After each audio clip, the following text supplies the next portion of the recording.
विष्णुपुरी पुलासाठी दिल्लीची चौकशी, शेतकऱ्यांच्या न्यायासाठी कोण येणार? नाफेड खरेदी केंद्रावरील कथित अनियमिततेचा भडका, 10 ऑगस्टपर्यंत कारवाईचा अल्टिमेटम, 13 पासून बेमुदत उपोषण.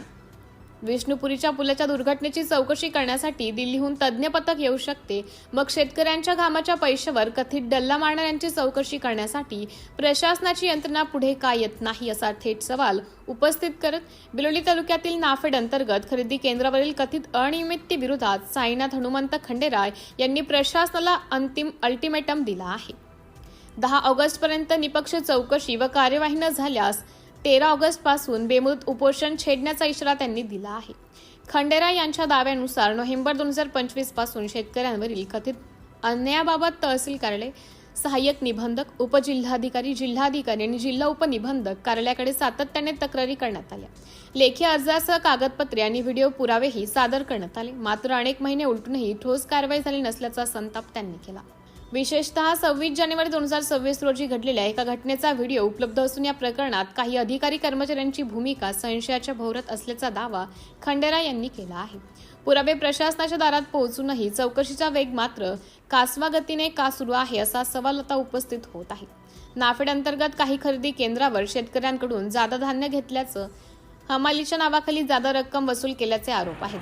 जादा घेतलेल्या धान्याचे पैसे आणि जादा वसूल केलेली हमाली संबंधित शेतकऱ्यांना परत हरभरा खरेदी केंद्रावर आढळणाऱ्यांवर केंद्र चालकांनी बालाजी येळेगाव त्यांना त्या शेतकऱ्यांचे कॉल आले होते. ब्लॅकलिस्ट त्यांचं समाधान करण्यासाठी अशी आम्ही मागणी आले करण्यात असता आली. कथित प्रकाराचे साक्षीदार असतानाही डोळ्यात करणाऱ्या शासकीय अधिकारी 50 किलो 700 ग्राम शासनाच्या नियमावलीनुसार कारवाई करावी. हरभरा खरेदी करतो असे सांगितल्यानंतर मी माझे 200 पोते घेऊन ट्रॅक्टर घेऊन या ठिकाणी आलो असता त्या ठिकाणी मला असं सांगत आहेत की 51 किलो आम्हाला किती आहे? आम्हाला 30 रुपये. आम्हाला किती घेतले? 50 रुपये. 80 रुपयापर्यंत आम्हाला घेतलेली आहे. शेतकऱ्यावर नाही कुठला आहे व्हिडिओ आहेत माझ्याकडे 80 रुपये घेतलेले. आणि ते बी सर शेतकऱ्याचं चंपल जाऊन फेकून टाकून शेतकरी पागल आहे का? स्वतःच्या अंगावर फाटके कपडे लावून शेतकरी शेती करतो. असा अन्याय काय? आदर साहेब, हो आदर साहेब,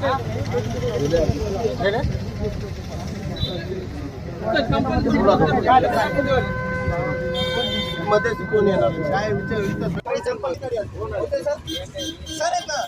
सॅम्पल यांना सापड नाही गेलं.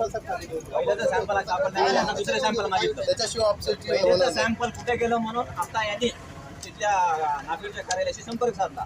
तर ते म्हणले पहिले तो सॅम्पल भेटलेला आहे, त्याचा रिपोर्ट सुद्धा आहे म्हणले, तुमच्या लीडर सोबत पाठवून देतो. नमस्कार.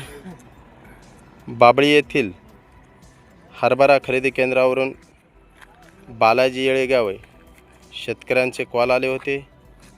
त्यांचं समाधान करण्यासाठी आम्ही इथं आले असता त्यांच्याकडनं असं सांगण्यात येत आहे की 50 किलो 700 ग्राम शासनाच्या नियमावलीनुसार हरभरा खरेदी करतो असे सांगितल्यानंतर मी माझे 200 पोते घेऊन ट्रॅक्टर घेऊन या ठिकाणी आलो असता त्या ठिकाणी मला असं सांगत आहेत की 51 किलो 200 ग्राम माल देणं गरजेचं आहे व हमाली 60 रुपये देणं आहे, असं स्पष्टपणे शेतकऱ्याला सांगून शेतकऱ्यांना सांगितल्यानंतर शेतकरी माल देण्यास नकार दिल्यानंतर शेतकऱ्याचे माल घेण्यासाठी पूर्ण काटा थांबवण्यात आलेला आहे.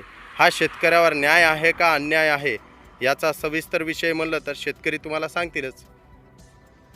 आपण पाहू शकता या ठिकाणी पूर्ण खरेदी काटा थांबवून टाकण्यात आलेला आहे. याचा एकमेव विषय असा आहे की चोरी करताना चोरांना जर रोखवायचा असेल तर शासन जाग्यावर येत नाही, शेतकऱ्यांना न्याय मिळवून देत नाही. हे आलेले आहेत शेतकरी आपले. बिलोली. मी बाबळी इथे काटा माल घेऊन आलतो इथं आणि यांनी मला म्हणले 50-700 आहे आणि इथे माल आणल्यानंतर 51-200 घेतो म्हणले. त्यांनी माझ्या 200 बंडल माल आणले, 200 कटा माल आले, 10,000 रुपये मला खर्च आलेले आहेत. आल्यानंतर इथं तक्रार चालू आहे माल घेण्याची. बरं, तुमचे ऑनलाईन केलेलं असताना इथं ऑनलाईन केलेलं की नाही गेलेलं दुसरीकडे. इथं मी विचारलो त्यांना ऑनलाईन चालते का, त्यांनी आधार कार्डावर चेक करून म्हणले तुमचा नंबर आलेला आहे, तुम्ही चालते इथं तुम्ही करू शकता, माल घेऊन येऊ शकता.